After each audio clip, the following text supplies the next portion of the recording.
there, traders. Welcome to week number 2 of Eightcap's Trade Zone. My name is David Floyd of Aspen Trading Group, and I am delighted to be back. I want to do a quick recap of last week because a lot happened, and I also then want to go ahead and look ahead to the week coming up. As you'll recall, the point of this video is to give you actionable levels on the major asset classes like the S&P 500, 10-year notes, FX pairs, crypto, as well as maybe some broad-based ETFs and or very high volume, very popular stocks. And we're going to have a little bit of that in today's video as well. But what I want to do first is go back and recap, not to do a victory lap per se, but to drive home the point of paying attention to the levels that I'm talking about, because the levels that I'm laying out that you can then draw on your charts are incredibly effective. And we're going to use the S&P as our barometer from last week's video, and then we're going to move forward from there. But what I'm going to do first is I'm just going to share my screen with you for the rest of the video here. I'm going to take my face out of it so that you can have a full focus on that. So give me 1 second here as we switch to that. And bada bing. Now you should just see my screen, my chart, my Bloomberg screen's in the back. So what I talked about last week was really simple. I talked about two levels. This was issued on Sunday, 4405 or 4406 and 4505. This is when I talked about it before the market got underway, January 30th, which was Sunday. We come into Monday, which is of course the quote-unquote real session for trading the S&Ps, although the overnight session can be helpful, but tends to be less liquidity. We bottomed out early at 4405 and then went on a tear, basically a 100-point tear straight up. Now this is an hourly chart, so this goes into Tuesday a little bit, but we held this 4505, ripped back above it, came back down, tested a little bit, broke below, broke back above, broke back below, and then we closed this week below 4505. So that to me leaves a bearish tone going into next week. But the point I want to drive home here is that, yes, there were plenty of opportunities. I know not everybody may be a shorter term trader, but for those who are, holy cow, tradable, tradable, tradable. This is all tradable. This is certainly tradable, especially if you're a swing trader. There's no reason why that type of price action can't be traded. So what are we going to be doing going into this week? Well, let's go ahead and take a look. As I said, we closed below 4505, so that leaves a bearish tone coming into the Sunday afternoon opening. But that doesn't mean we just want to come out guns a-blazing and going short. Let's take a look at what we got here. So we've got a daily chart here. And I'm going to be focused clearly. We closed below 4514, which was another level, and I don't have 4505 on this particular chart, but 4505 is right there. So I'm going to be looking to see us move below 4465 down towards 4435. Remember, these support and resistance levels that are drawn on the chart or that you manually draw on your charts, these are the levels that I calculate, not me personally. Well, I came up with the formula. These are automatically drawn onto your charts, and they're based on a mathematical formula that factors in volume, price, time, etc., and a few other things. So again, I'm always looking at them from the standpoint of this. If prices come down to here, I'm going to look to be a buyer. If prices come back up to here, I'm going to look to be a seller. Right now, we're kind of in no man's land. 4465 is, a decent level, but I really like the thicker lines. Those tend to be more responsive. So we get down into 4435, let's say on Monday morning, I'm looking to be a buyer down there. Now what happens, you might say, well, what happens if we break 4435? Well, then that becomes a little bit more bearish, and especially if we come back and retest it. So let's say we squiggle down a little bit, and we come back and test 4435. Now I'm looking to be a seller into that level.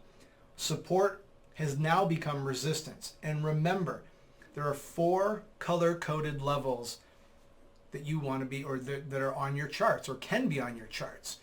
You've got the red ones, the orange ones, the green ones, and the purple ones.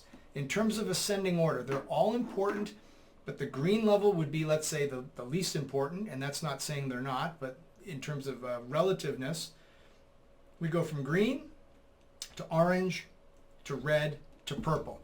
So you darn well can be sure that if we get down to 44.35, I'm going to be looking to be a buyer down there. Other things taken into consideration. You say, well, what do you mean by that, Dave? You just said 44.35 was a great level. It is a great level. But again, no trader that I know that has been successful in the business for a long time just simply trades a level or an indicator solely. They have to put it into context. What's the market doing on this particular day?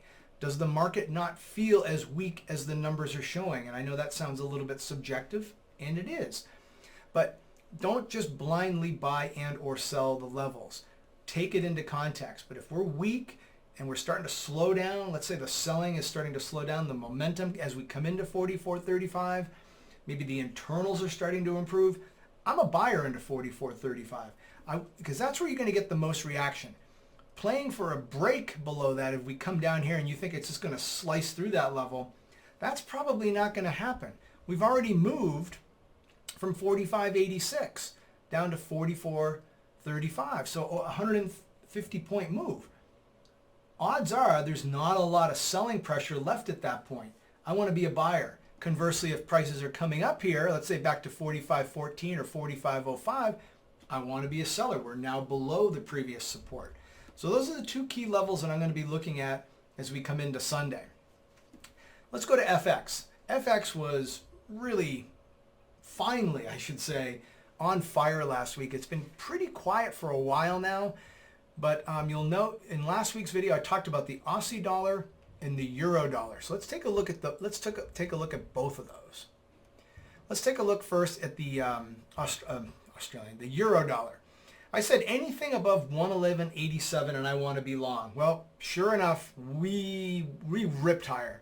We exceeded our expectations. The upside target that I called for was about 113.29 or 113.30. We hit that and blew right through it. Right now, though, the euro is kind of in no man's land. I wouldn't be doing anything with it here unless, of course, you already have a position. But I wouldn't be looking to put on new positions because I don't have anything to lean on. We've got 113.77 here, and we've got 115.61 up here. Now, if we come back and let's say retest this and it holds, I'm interested. If we come up here and test it, I'm interested in getting short. That's the only way I'll look to do anything with euro. Right now, I don't have a position on. In fact, I did not trade this one last week. I did trade the Aussie Dollar, which is the one we're going to go to right now. Aussie Dollar, anything above 70.04, which is right down here. I said, I want to be long. Upside targets of 70.64, 70.82. Well, easily hit those. And then the upper target was at 71.20, which I didn't stick in for, but boy, a ripper of a move. But you might be asking now, okay, well, what are you going to do with the Aussie Dollar going into next week? Well, if we can go back below 71.16, I would be interested in actually getting short, because if the S&Ps are going to be short and we go back below this level, odds are the bears are starting to take over again. And certainly if we break below 70.82, definitely time to get short for sure. Kiwi Dollar. Didn't do anything with Kiwi Dollar last week, although I did make a note to clients midweek that I said, hey, if we get above 65.92, it could offer some upside, and it did. Went from 65.92 all the way up to 66.83. Look at how we basically held that level as the high for today. Now, if we start to drift a little bit lower and come back and test this 65.90, maybe I'll be a buyer. But I think I'm more interested in possibly shorting this move up into 66.83 if it gets up there. If it gets up there and seems to be struggling, I will be looking to short that, expecting a retest of 65.92. The other one that I think is extremely interesting in here is Euro Sterling. It's not showing the correct price for some reason. Why is that? We actually closed at 84.65. Oh, I know why. Give me 1 second. 1 second. I know what's happening. Bear with me. There we go. There's that missing bar. I knew it was there. I really want to be getting short into this 84.86 level. In fact, I jumped the gun a little bit this morning, sent a note out to clients saying, hey, anything from 84.60 up to 84.70, 84.80, I want to start scaling in short because we've had a big move And remember, the purple line, purple, in this case, resistance level, that's the granddaddy of the levels. I want to be short going into this, and even if I just get short a little bit before and leave my powder dry in case prices move a little bit higher, I think this could be a great short heading into next week. You can keep your stops relatively tight. If we break above 84.90 and we hold above there, that means get out. But I think we're going to get a good reaction from this level. I think we're going to trade back towards 84.33, all the way back towards 84, maybe even a little bit lower. So that's what I'm seeing in FX land. So definitely plenty to look at next week. What's the other thing? Oh, Tesla. I wanted to show you Tesla. I mean, we have been all over Tesla for the last few weeks, and it's just been astounding.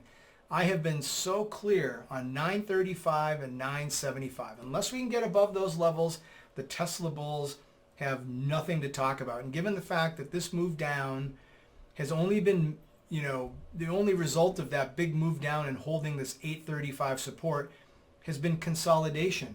There has not been a dramatic spike higher. Therefore, this is a very corrective price action to me. I think 935 holds. I think it's a good chance we go back and retest 835. Maybe I'm a buyer down there, but man, oh man, if we break below 835, no doubt we go to 555. I'm going to throw in one more on the kind of on the high flyer front, and that's ARK, ARKK. Again, same thing here. Huge move down, barely a move off the high, off the lows. I mean, yes, percentage-wise, big move, but choppy. Nothing definitive off the lows, and that indicates to me that there's still a lot of sellers in here. And the fact that we're going to close above 72.01, so that's slightly bullish. But we go back below 70.11 and certainly 66.05. I'm definitely bearish on ARK. Whether or not that plays out, I don't know. But just based on the way I see this chart, unless we get above these levels convincingly, it doesn't make a whole lot of sense to be long in here. And then the last thing I'll leave you with is in crypto land. We're going to look at Ethereum. And looking pretty dang good in here. Looking pretty dang good. Held support back here at 2310. 2300 give or take. Purple level down here. It's reacted very nicely. Again, we're in no man's land. We're in between big levels here. We're in between 25.47 and 34.15. So unless you have a position on, I wouldn't really be doing anything with Ethereum, but it looks bullish. Looks as though we're going to try to make a run towards 32.65, perhaps even 34.15. Wow, that was a lot. I gave a lot over a very condensed period of time. I strongly encourage you to join me on the webinar, live webinar on Wednesday afternoon or Wednesday evening for those of you in Europe, Wednesday afternoon for those here in North America, and for those in Australia, that will be Thursday morning. There'll be an email going out as to the time. We've changed the time. It's going to be a little bit later in the day, but you'll get an email from the folks at Eightcap letting you know. I encourage you to join me for that, because not only are we going to review what I talked about in this video to see whether or not a lot of this played out, I'm then going to give you a window on what to expect for the remainder of the week, and most importantly, answer your questions, because that's a really key part. I want to make sure people understand what I'm doing and how they can integrate it into their trading so they can make more money and become a more effective trader. So you're trying to think of anything else. Oh yeah, and there is a 2-week trial available to the Daily Market Forecast, which is a publication that Aspen Trading puts out, which is my company. You can get on there for free for 2 weeks. The key thing about that is it comes out every afternoon after the New York close. So basically right as the folks in Asia and in Australia are kind of coming on to their sessions. But it provides you a snapshot of not only my directional bias over the next day or two, but also the key levels, the key support and resistance levels that I'm looking at, so that you can, if you don't already have the add-on module for these levels for TradingView or for MotiveWave, which is the platform I'm using here, you can then just manually draw those levels on your charts. Trust me, once you see how prices react to these charts in real time, or react to those levels in real time, you're going to be like, holy cow, how did I not have these levels? And now how do I get them on my charts? Because that is exactly how you're going to up your game as a trader. So for those of you watching this video, it's going to be Sunday, because I'm recording this on Friday. So I hope you had a great weekend. It's going to be a great trading week. I know there's going to be a lot more volatility, and I look forward to seeing everybody on the webinar on Wednesday, or Thursday morning for those in Australia and the Asia Pacific region. Take care. David Floyd here with the 8Cap Trade Zone.